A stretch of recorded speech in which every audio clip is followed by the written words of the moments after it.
Hello, fellow spreadsheeters and anxious friends.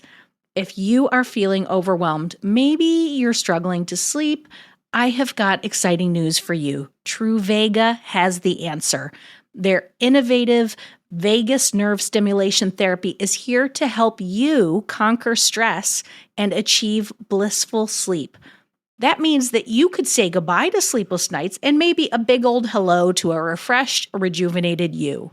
Truvaga is a handheld product that stimulates the vagus nerve to improve overall health and wellness. It helps balance and strengthen the nervous system, and it's going to help reduce stress, increase focus, improve your mood, and we all know I could use that. Oh, and improve sleep, which is so important because I'm so tired. So what you're going to do is use code ADJUSTING at truvaga.com to receive $15 off at checkout. Again, head to truvaga.com. That's TRUVAGA. You're going to use the code ADJUSTING and you're going to get $15 off at checkout. P.S. Truvaga is only available in the U.S. at this time.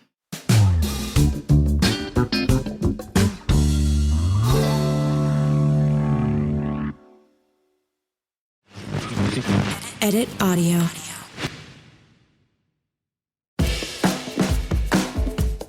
Hello, everyone. I'm Robin Hopkins, and this is Well Adjusting, where I talk to people about life stuff, but not in an NPR way. It's more like we're at the bar, having cocktails, getting into your business sort of way. It's giving drunk NPR. Oh, and producer Steph is here too. Hello. Today we chat, well, the great political divide. Hi, everyone. Okay. Are you taking deep breaths? I am, because on today's show, we are tackling a very big issue when families are on opposite side of politics. Now, this episode, it's very close to home because our guest today is my own sister, Kim. And well, we're talking about the elephant in our room, which is how we have drifted apart on some of our views and the impact that it has had on our relationship. Okay, here we go. Okay, all right. So, today's interesting. We normally, hold on, I'm opening champagne because I think it's mission critical for this conversation. So we normally like to start with, and now you're going to hear me, hold on, glug, glug, glug, glug. Keep it going. You normally like to start with a problem, right? The person's problem, and it's the problem and the thing that we're going to pick apart. But today, in a weird way, this is my problem because One of many. I have so many problems. Hey, you don't laugh. So we have today, my sister is here. Say hi. Hi. Don't skimp. I'm not skipping. I'm pouring the whole bottle. Holy crap. She's bossier than I am, just so people know. And we grew up upstate in a certain type of home. And we both had, I would say, similar political views. I think I didn't know that I had to have any because nobody ever talked to us about anything. That's true. I don't think they even voted. Our parents? Yeah, I don't think so. Tell me when on the OJ. You want to splash? Yeah, way less. Okay, then That's that'll be mine. That's great. Wait, we have to do this. Cheers. Cheers, big ears. Cheers. Okay, so back to the thing. So I ended up very liberal. Kim moved down to the South and married someone from the South. And you have a lot of influences down there. And I feel, and I could be wrong, but you went a little further on the right. And Trump was elected. And a divide started to happen. We had problems in visits where we had to declare a politics-free zone. We started off trying to make a joke out of it. Like, I remember coming to visit and Kim had put up a, no politics talks happens here, on her door. And we all laughed. But it got really hard. And I wrote an article because I think that we are indicative of what's happening in a lot of places. Mm-hmm. And so the problem is really it's two levels. How do you maintain relationships with people who feel differently from you at a time when the stakes feel so high? And how do we all get better? How do we all kind of come back together? So I'm hoping that you, Kim, will have a solution in the next 5 to 10 minutes, and then we've solved world peace and we get a humanitarian award. And open the other bottle of champagne. And we have more champagne. So that's the long preamble of why we're here. But I love to hear it from your words. I mean, all of what you said as far as like the divide, I think mine comes from what I do for a living more than where I live. Meaning I'm in the mortgage industry and finance and the economy and all of that is so much ingrained in what I do. I think that I have a different lens. Not to say that you're not fiscally, on top of things. I think I just look at it more from that lens. Many of my opinions come from my gayness. It's like we're looking at it through each of our lenses. Exactly. Yeah. But you have to find the middle ground because it's not working. The impetus for me to write the essay that I wrote was when Ruth Bader Ginsburg died. And we had been, and I might get emotional, but we had been talking about it and it had been hard. It had been very hard. But when she died, I was very, very concerned about our rights as gays, women's reproductive rights. And we had a call and I got this upset because I was like, I don't have the faith that you have. And not to be like, I was fucking right, but like women's rights have evaporated. And I always played out the Donald Trump thing to the conclusion of that's where we're going to end up. It's going to take away rights from our family. And we had a really good talk and we said, we should sit down and talk about this. And we did not. We did not. We've opened the gates. Is anybody surprised by that? No, because uncomfortable conversations you don't want to have. I mean, I consider you one of my closest friends. I mean, I would like you even if you weren't my sister. I would want to hang out with you even if you weren't my sister. But you don't want to lose that by talking about something. I mean, there's a reason they say you don't talk about politics and religion and whatever it is in mixed company because it's hard topics. But if we don't talk about it, then what I didn't realize is before that article that we had kind of drifted apart. And what really, I hadn't thought about it, but Sydney said something to me. Sydney's her daughter. Yeah, my daughter. And she said, I'm so glad you and Aunt Robin are getting close again. And I was like, oh. And then I was like, we had kind of put that boundary there that kept us from talking. I wasn't calling you every day that I go to Walmart going, I'm on the way to the grocery store. I don't think I ever asked you to do that, but you like to talk to me though. But I mean, I didn't realize that divide was there. But when you wrote that article and you sent it to me, it was some kind of really weird subject line, like, think about this and whatever. And I was like, what is this? Yeah, because I didn't, just so everyone knows, like, I didn't just write it, blast it, and put it out to the universe. I made sure she was okay with it before I posted it. I think it opened the door, for us to have a conversation. Just us, because it's hard to do that when you've got all of the other outside, my husband has his opinions, and some places we're synced and some places we're not. But having a conversation with you and me is dealing with our issues. Everything else is kind of separate. Yeah. Yeah. I mean, where I think you and I come together is that we both are like sort of no nonsense workers. And we're like, we just had it with the bullshit. Like I was so excited. You sent me a text the other day about, cause we're recording this in July. This is going to air in like October-ish or whatever, November. But it was right after Mitch McConnell had that horrible freezing thing on camera where it's like maybe he had a stroke. We don't know what happened at this point. But you sent me a text saying, hey, this is ridiculous. He needs to retire. And I was so glad to hear that because to me, that is what I think is missing in the larger portion of the conversation. Common sense. Like, I don't just think he should retire. I think all of Feinstein them should retire. I think Grassley should retire. Like your staff is running things. You are not, like Feinstein is clearly not home.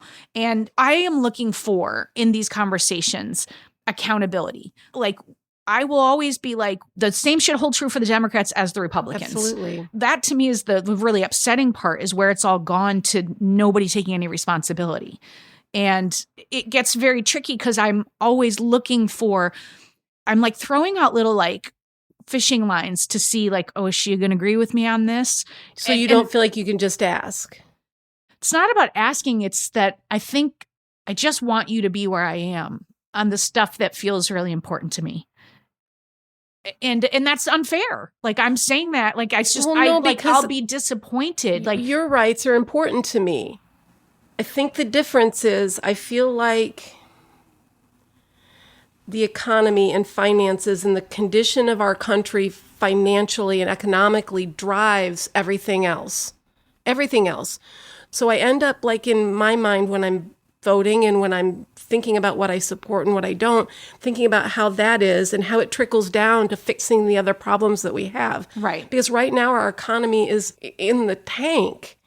And maybe that's not a reasonable way to think about it, but that's what I think about when I'm, how can we be financially sound so that we can fix the other problems that we have? And I don't think that that's a bad way to look at things, but I think, like, when I'm hearing you say that, I think of all of the people, and I would be saying Republicans, but like all of the people who vote against their own interests. Like, as a whole, it is my party that wants to help people. And it's, as a whole, the other party that's like the tax breaks that went through. Those tax breaks did not help anyone in the lower portion of our country.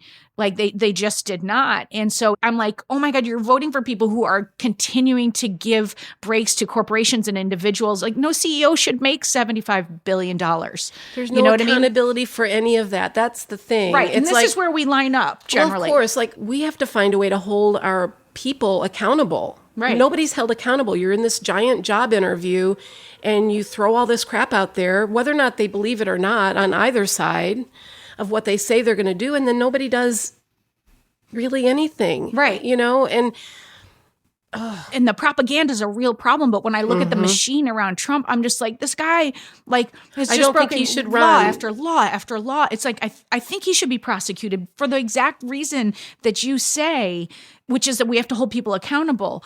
However, it seems to be making this group of people who are buying into the propaganda, who are buying into it seems like there's no critical thinking. And I feel, this is the part that I feel bad, like, saying to you, because it's like, I don't want to say I'm like, blanketing this or that, but I feel like the Republican Party, as a general rule, are just like, fuck you, gun rights. We have no interest in meeting you in the middle. And maybe I have a pair of glasses on about my party, like, because I think my party's filled with waste and red tape. And like, we might have a good heart and set this program up. Like, I can give a million examples coming out of COVID. It's like the bureaucracy of democracy sometimes, I think, is difficult.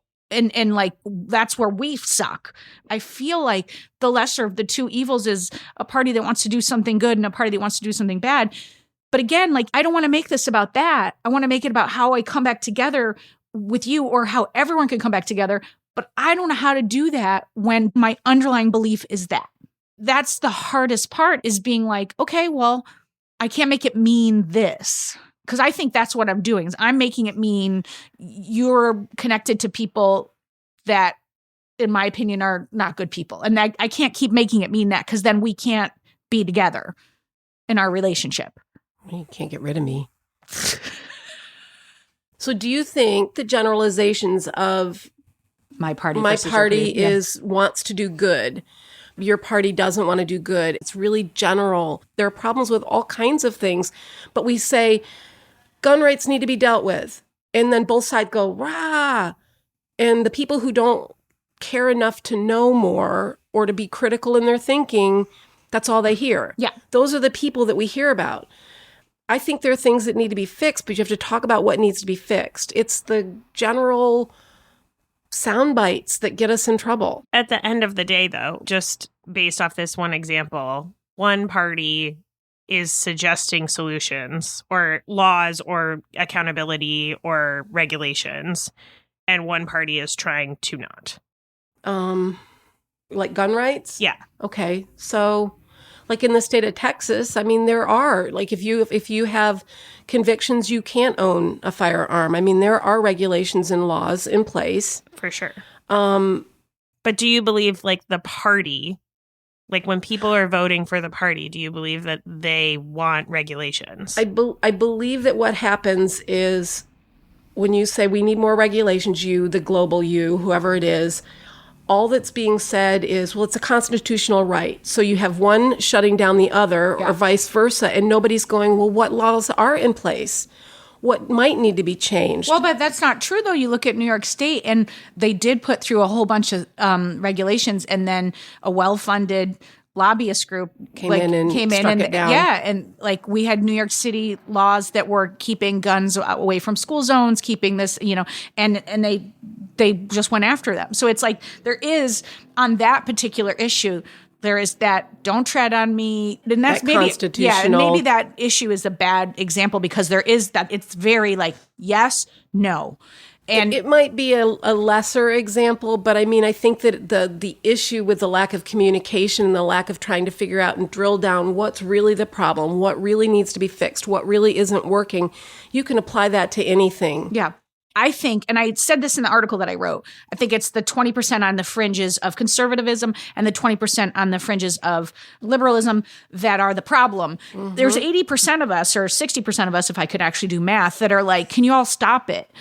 You hit the nail on the head right there. That is the problem. The people in the middle, which is most of us, most of us on both sides, we're somewhere in the middle. We're probably somewhere in the middle on, I might be more conservative financially, but socially, like my belief in your ability to get married and do whatever, all of that stuff is more liberal.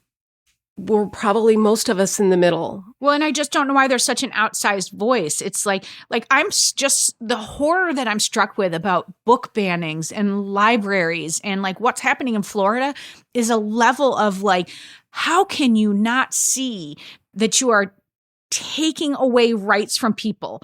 And like, you're going to tell me I'm indoctrinating a kid by me having a child and then putting a book in the library? Don't read the book.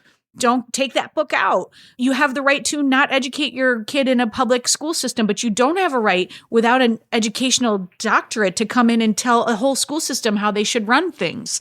That's the stuff that the hypocrisy of acting like you want less government, but then wielding it when it goes against your conservative Christian values. That is the part that I just can't let go of. Like, you can't take less government, but then say, I'm going to regulate trans issues. I'm going to regulate gay marriage. I'm going to regulate abortion. But you can say less when it comes to my religion. And I want to tie it back to like what the initial problem is like, we've now been talking for, I don't know, 22 minutes, whatever, however long. And we're immediately in the issues. And what we're supposed to be talking about is how do we like live with one another, the global we. The issue that I keep hearing you like say, but not say, is that at the end of the day, if, Kim, your party wins and has the power to do the things that they want to do, Robin, you lose your life. You lose your children. You lose your rights to be you in public. You lose probably your home, access to things. You lose a lot. Yeah. Like, those are the things that we all care about in life. Yeah. If your party wins, Robin, Kim, you lose money. And I think everyone, those are not the same weight. They don't hold the same power. Yeah. And that's what's the shitty thing to say. And I totally understand what you're saying, where like money does make influence, right? So money can have the power to change social programs, can have the power to give Robin more rights, can have the power to do all of these things. But systemically, without the party being held accountable, it's not going to do those things. And I think it's a very scary thing. I mean, I come from a similar place with my siblings. It's a very scary thing to have to admit to someone that you love, that loves you, that the thing that they are doing could hurt you in an epic way. Right. And I think it's also unreasonable to assume that you could feel the weight of that because you're not gay. And you're one person with one vote. It's like to put that weight on you is like, it's not fair. It just everything rises to a level for me of like, and I think some of this is like my issue, of like all of what I'm about to say is my issue. I've somehow, and I don't think I'm alone in this, but I've made it be fucking humanity is broken. Like, people don't care about other people. Like, people, when given the chance, right? And I see every vote, every position as another example of not critically thinking the impact of Donald Trump, not critically thinking the impact of what these votes can do. Like our Supreme Court right now is like so fucked. In your defense, how can you not do that when what is at stake is everybody at stake? looks through their lens of what is their world. I mean, that's not a problem. That's normal. But I also think part of that is my lens, but also is media. Media is designed to separate us now. Oh, 100%. There's nobody I long to find the equivalent of the BBC in the 90s that was just like someone just telling the news without the And here's the thing, because it's not out there. I mean, if I want to know about something, I seek it out and I look for it, but I can't watch the news. I can't. I've had to shut it down now because it's just crap. Well, I want to know the real deal. I don't want to know your opinion. I don't want to spin. You're just bringing people on to spin. But for a party everybody or a is, whether or person. not it's fill in the blank or Fox or CBS or whatever. You're getting what they want us to hear.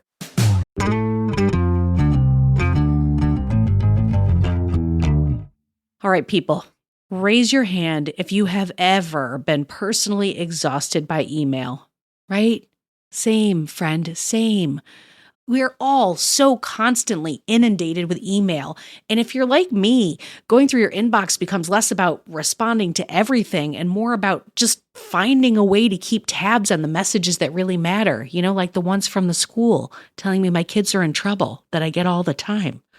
Anyway, that's where SaneBox comes in. Think of it as an EMT for your email.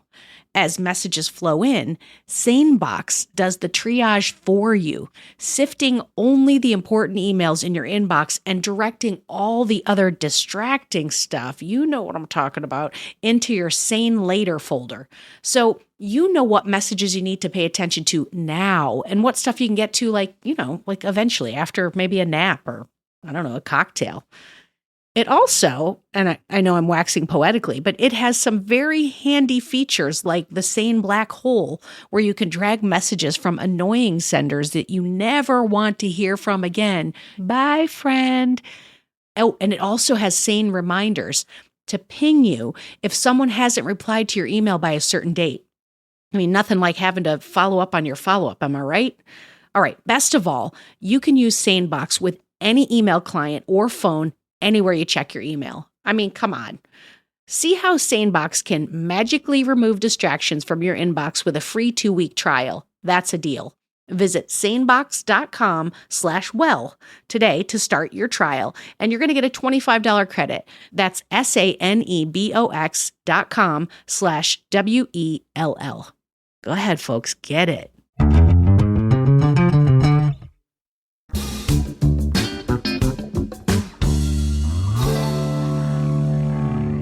So I think anybody who's listening to this has a really solid understanding of what's going on in this conversation. But we did a couple of things. We stopped talking about politics, but I don't know if that worked. We did that at the beginning, and that was what kind of caused the divide, I think. But then you and I have had some alone time together, with the couple of trips that I've had up here, where we had contained time to talk about certain things. Yeah. And I think that helped. I mean, we have to be able to talk. Yeah. That's not just us. That's every family, every group of people. You have to be able to talk about it in a way that's like maybe just to voice your opinion and to realize that that's just another person who has their own lens on and try to understand. I mean, you've said things to me and I went, I never thought about it that way. That makes sense to me. I hope that, I've said some things here and there that you went, I've never thought about it that way. That's the only way that you resolve any problems is to sit down and talk about it. It's the problem that we have with our leaders, our elected officials, who, by the way, work for us. They don't talk. Nobody, unless it's happening behind the scenes, but I don't think so. Right. I want to kind of switch gears because I think this is all very interesting. And quite frankly, we could talk about it for probably months or 700 days. But what I think is more interesting is how this affects you. So how has it affected you and how have you learned to deal with that? Well, like I said, I didn't realize there was a divide. I mean, we are really the only family that we have left that we're in contact with.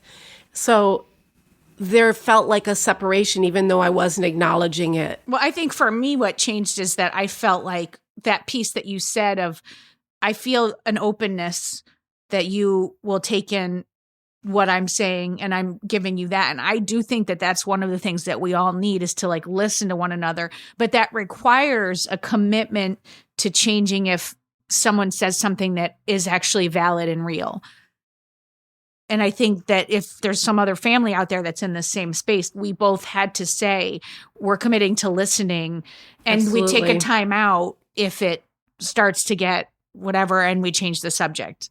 And Did you have that conversation? Like you talked to each other and you were like, I think this is how we do it. Like we both need to listen. We didn't. I think it was a special thing. I think me writing the thing because was the impetus, because I said in the RBG conversation, I said, I want us to have a talk. Like, can we just have drinks, do it over the phone? I want us to talk. And I kept asking and I kept saying. She's always been like the little fly buzzing around, not giving up. I mean, always she's like, bzz, I want what I want. Bzz, bzz. So I just kept pushing. But that's brave. And no, that's brave. You should acknowledge the fact that you stepped out there. I mean, you were like, take a look at this. It's okay. Well, then I finally just wrote that. So that was my way of writing it and saying, using our situation as a vehicle to talk about the greater issue. But I do think it was partly my way of saying, I'm still out here and would still like to talk about this. And then after that, we just naturally started tiptoeing into the water a little bit. It required you to be brave enough to say it, because I'm not great with conflict. I would rather just kind of keep going along, and we would have kept going along, right. I think so. But we would have kept separating because I can't let go of something emotionally. Like when I feel like there's a wrong, I can't come in and pretend. Like I have never been good at that. It sounds like you're both coming to these conversations out of a fear of losing each other. Absolutely. For me. Yes. Yeah. No. I'm not. No. I'm not saying that. I'm like yes and is yes for and. Me. Like okay. Like yes, obviously, but also the stakes are so fucking high right now. Like to Steph's point, for me, the stakes are very, very high. Also, like both of us have daughters.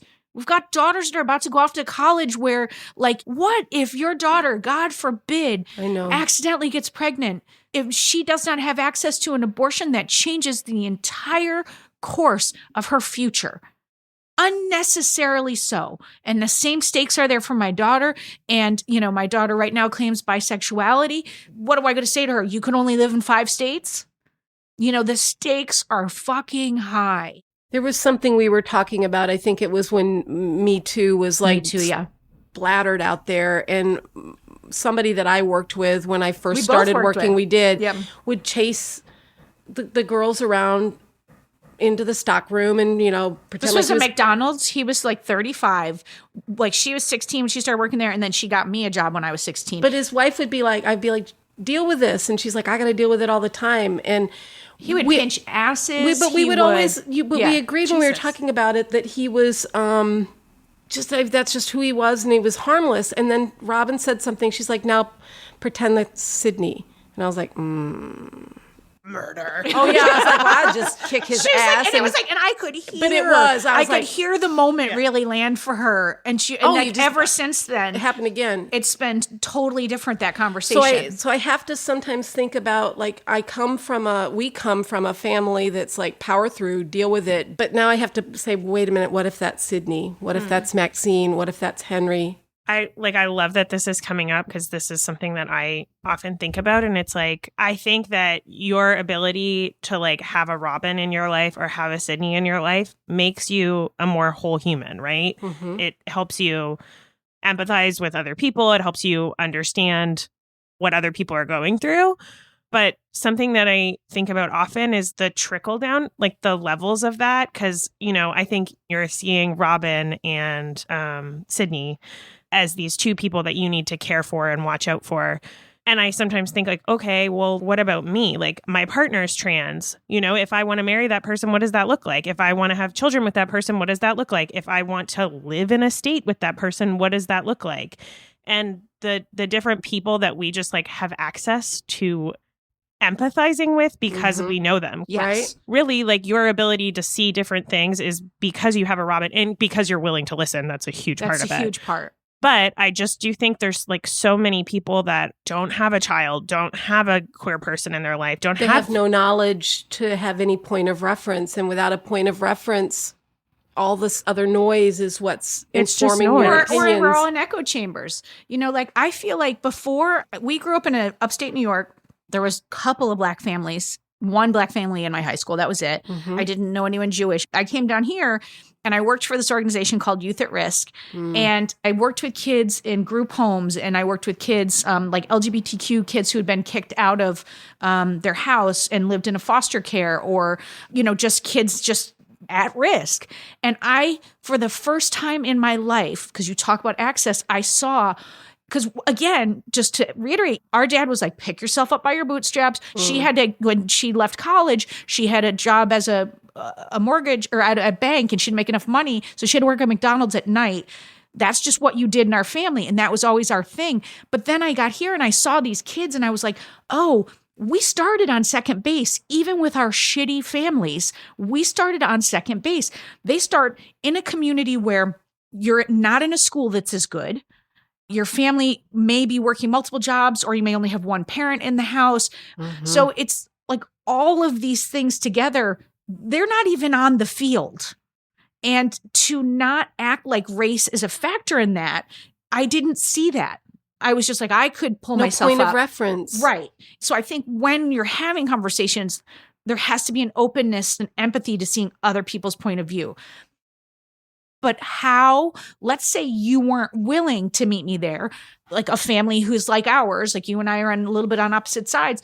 How do you tell them that like somebody's got to be open, somebody's got to listen, because we're not listening? And that to me is the heart of the problem. And I don't know if we'll have the answer, but. You were brave. You weren't willing to take me doing just high level, hey, we're all good. You wouldn't take that. You have to be brave, I think. I should have been brave. I should have been doing it too. I should have been saying we need to sit down and talk. It's not the responsibility of any one person or group or side. I hate, there's got to be a better word than side, because side implies that you're like this, that you're fighting against each other, and that's not it. We're all on the same side, I hope, trying to get through it. No matter what it is, you have to keep that level of communication open. We stayed connected. We weren't connected the way that we are now, or the way that we wanted to be, but we didn't just go, F you, right. I'm out of here. You don't agree with what I agree with, so, I'm done. I don't give up on people that I love. I don't give up on my family. So you don't give up. Keep trying, keep putting it out there. And maybe people need to hear it in a different way. I mean, the way that I need to hear things might not be the same way that you need to hear things. Yeah. I don't know. I don't know the answer, but I just know that it's not just shutting everybody out. Yeah. We're all struggling through the same pile of crap. Some people worse, some people better, but you got to keep connected. I think that's the worst part for me sometimes, is I feel like we are all like pawns being pitted against one another. We are, but that's why you need to vote, and that's why you need to hold people accountable. I don't know the answer on that. I mean, we joke. I'm like, we should go run. We'd hit both sides. I'd make like 4 seconds. Like I couldn't even be on the PTO because I was like, look at my face. Like, this is some inefficient bullshit. I was like, I can't be here. But like, wouldn't that? Well, no, I can't. I can't do it. In therapy, I talk to my therapist a lot about like the difference between hurt and harm, which I think is like that's interesting. Interesting right now. It's like someone can hurt your feelings and someone can hurt you. You want to be like, hey, you hurt me. Like, let's talk about this. But harming someone is different. And I think about this a lot with like my parents, which maybe you can both relate to. Like, did they hurt me or are they harming me? Is the thing that they're doing hurting me? And it's like maybe going to make it difficult for my future, or maybe going to whatever? Or is this like actively harm? Am I having like a fight or flight response? Is my ability to live at danger? Like all of these basic human things. Yeah. Do I not have food? Do I not have water? Do I not have shelter? Right. And for me, that's like a really hard, I think it's a really good distinction when I'm upset to like go to, like, I'm like, okay, is this hurting my feelings, or am I like am I being harmed? Is it hurting my feelings, and why? And like, am I being harmed? Because I think if it's hurt, you can come back from it. But if it's harm, you need to get out. Yeah. And I think, just to relate this back to politics, a lot of times when people who are less fortunate than Robin and I have their rights at risk, it feels and is harm. Like it's not hurt. That's and valid. So I get that. the ability to meet the person and say like, hey, this is hurting me is not there. Like I think so many people are being harmed by the political system that they can't get to the point of that conversation. Right. Well, and that's why I think you see like the BLM movement and the anger and the looting. And I'm never for that, but I understand the anger. Like I understand that, but I wish it's always like, it's like anytime like a gay person comes out and does something bad, I'm always like, oh shit. I'm like, this is going to be so bad for us. Well, yeah, but that's like, the same. It's like, did you have to do that? No. Did you have to open your mouth and say that stupid thing? Yeah. No. I said that to get to a point, which I know I didn't feel like I was doing because I was just like, and that's why things are terrible. Mic drop. The point, I think, is that, you know, we were talking about the like different layers of access you have. That is, I know that some people hate this word, but that is privilege, right? Like that's what we talk about when we talk about privilege. But I think with that comes the responsibility to protect the people that are at harm. So like, I think Robin and I have a responsibility to have these conversations for people in the world who are more harmed by them because they can't. And in the same way, I think you have the responsibility to have these conversations for people on the other side that are less able to, you know, and that puts the weight on the people in the middle. But to me, what's coming out of this conversation is that maybe that's possible. Yeah, I think it's possible. Hopeful ending.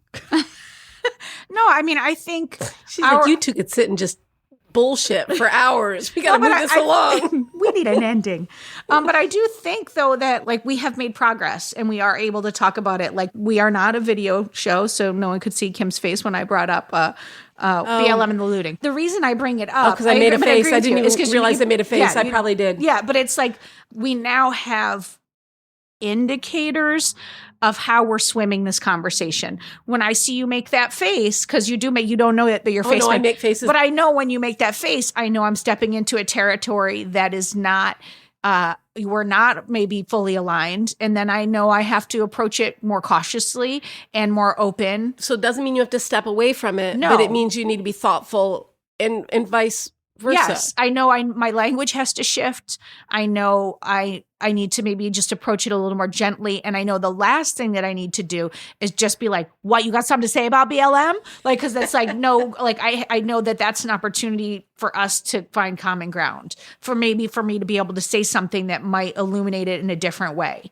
Because no one at this table has ever been called the N-word. We have never experienced any of that, so we can't speak to that, what anger that would bring and whether that's the right thing to do or not. You know what I mean? And I think that is the opportunity, and I don't mean to harp on the face, but when I see the face, that's the opportunity that I now look at it as. Versus that's okay, though. Being like, here we are, not fucking lined up again. Like, if I go there, we're going to be further apart. Then it's shut down. Yes. Now I'm going to watch you to see if you make the face on stuff. I've never realized this before, and maybe you have, but like, was that your role in your family? Like the mediator, No, that was my role. Interesting. Well, we had two different childhoods. We really did, separate. So we're 6.5 years apart. So she graduated high school and then our parents divorced. I was in 6th grade when they divorced. And so she had this whole time with them together, and then she went out on her own. And then I got my drunk mom alone with all the men coming in and out. Ugh. And so we had a completely different experience. There was no interaction in our family like before the divorce. I mean, it was very separate. Dad did his work. Mom did, I don't even know what. And I was off doing my things, and you had your friends in the neighborhood. When we were separate, you and Mom had the conflict. I was the mediator there. But I did take on the role of trying to fix. As I went on a self-help journey or trying to fix myself, I then became the person to be like, can I help her? Can I fix her? Can I save her? So I answered for you, but do you feel like you were the mediator?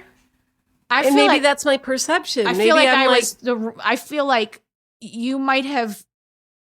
Maybe I thought I was that, but I wasn't. it's not that I didn't think you were the mediator. It's that like I, at that time was like, my family meant nothing to me. And I hope this doesn't, it's No, not, you know, I was gone. I was like, I can't leave them fast enough. And that meant all of them. Well, that's like your safety was Yes. at risk. It's like the Yeah, same and I was thing. just You like, were I'm That's being exactly what you harm said. There wasn't- was harm. Yeah, I was because like, there I'm going to was- blow this up and I'm going to go create something new over here. Yeah, and I there's no did. ability to mediate when Yeah, you are no. unsafe. We didn't come back in our relationship until years after college. I know when it was. I thought about this.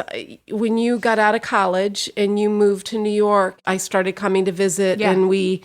But I was 24. Yeah. Like we were My- not close no, in any way. Like, so it's not that I didn't see you as a mediator. It's just like, I didn't see, You like, didn't I see was me, I was blowing off. up all of it. I was like, I was ready to let everything go. I was going to cut ties with the whole family. And you just kept showing up. Like you just kept calling. Like if you hadn't kept calling, we would not have a relationship to this day. Cause I wrote you off with them. Like that was all. And I not on Not that purpose. easy I'm to sorry. get You sure get are away with the from. Walmart So calls. who's the annoying bug now? I am. But like, I am proud of us for being willing to be uncomfortable. Like, I mean, I wasn't even sure you would do this, but I'm glad that we're open for our relationship to be talking about this because I didn't want that to be like, oh, then we just, because otherwise we're just committing to, well, I guess that's it. We don't visit them Or anymore. we do our annual visit. yeah, and and we it's keep and it, it's all whatever. bullshit. Yeah. Like I'm not committed to a bullshit life. I was like, I know this would be so relevant for so many people. Like It's we timely. are not alone. It is in this. timely, and and we we're are not about to go alone. into the same exact election cycle as 4 years ago. And I wanted all to go away. I'd rather people just like don't watch the news and listen to this on repeat. Well, thank you for having me and listening and being the brave one to, not just let it be, simmering under the radar there. Well, I love I you. love you. I love you too. You have reached the well-adjusting expert of the day. I'm Tania Israel. I'm a professor of counseling psychology at UC Santa Barbara, and I wrote a book called Beyond Your Bubble about how to have dialogue across political lines. One of the big challenges that we have in this politically polarized environment is that we have these ideas in our heads about who those other people are. And usually the ideas in our head are that the people who disagree with us are extremists, that they are uninformed or misinformed. And it turns out that these are cognitive biases that we have, that it's just flaws in our operating system as human beings, where we tend to view people who are on another side of something very narrowly and in a skewed way. So correcting our perception of other people can be helpful. Turning down the volume on some of those messages that we're getting through media and social media can be helpful. And then saying, I really want to understand what somebody's like. And here, I've got somebody right in front of me who can help me to do that. And so thinking about them as somebody who can be helpful to you and understanding rather than seeing them as the opposition. The first thing you need to do is have curiosity. You have to really want to understand. And that's got to be a priority for you higher than getting your point across. The next thing you need to do is listen. You need to actually pay attention to what they're saying and try to process that. And then rather than responding with your own view, respond with what you just heard them say. So summarize a little bit of something that they said back to them. And that's going to, first of all, make sure that you actually are paying attention and listening. And it's also going to help them to feel like you care and that you're listening to them. People often think that they're going to go into a conversation and somebody's going to do a 180 and come around and, say, oh my gosh, you're right. I was completely wrong all this time. Thank you for those 4 studies that you cited because that changes everything in terms of the way I see the world. It's just not realistic. So the first and probably best goal that we can have is to really, really try to understand someone else's perspective. So some of that is about understanding what their opinion is, but what's even better for perspective taking. It's understanding how somebody came to their view, understanding the values and experiences that informed them. So it's not so much about sharing stats and slogans, but it's really about sharing stories. Certainly in these conversations, our buttons can get pushed and the emotions can rise. So one of the things that you can do is work on some simple things to manage your emotions, just so that you can maintain your equilibrium and stay in the conversation. Even taking a few slow, deep breaths is helpful in terms of bringing down our fight, flight, or freeze response. Just touch your hand, just a little physical touch, or notice the feeling of the chair beneath you.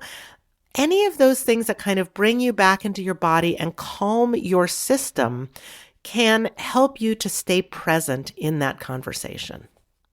I honestly think that there's an opportunity in this, because the same kinds of skills that are going to help us to have dialogue across political lines are the same skills that are going to help us to be better partners, better parents, better coworkers and community members. So this is unquestionably a moment of crisis in our democracy with the kind of division and polarization that we have. But it can also be an opportunity for us to really deepen our skills and our relationships and strengthen our democracy. Okay, everybody, we did it. We made it through a political conversation. We did not yell once. And I have to say thank you to my sister Kim for, one, just showing up and the willingness to talk about, what I think can be a very uncomfortable topic. And a humongous thank you to Tania for her incredible advice on how to maintain relationships when folks have diametrically opposed views. I think it's going to help a lot of folks this holiday season.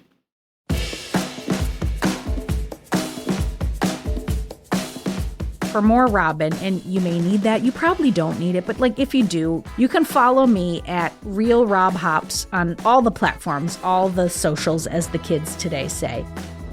Well Adjusting is an Edit Audio original, exec produced by Steph Colburn and Robin Hopkins. Thank you to Maria Passingham, Kathleen Speckert, and the whole Edit Audio team.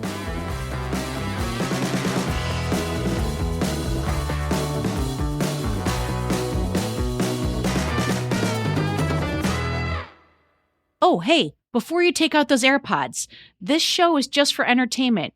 If you are in need of help, please, please, please reach out to a professional. Go ahead and get that help. You deserve it. At Cosmopolitan, we're famous for keeping your secrets and for getting to the bottom of your most burning questions. In a new podcast, we're turning our notorious Cosmo confessions into a safe space to talk out all the gory but helpful details of getting through life's weirdest stuff, from toxic in-laws. The in-laws are going about this the wrong way because that's trash. To friends with messy finances. Should you be lending your friends money? To having crushes on your coworker. Listen to Confessions wherever you get your podcasts. And send us your confessions.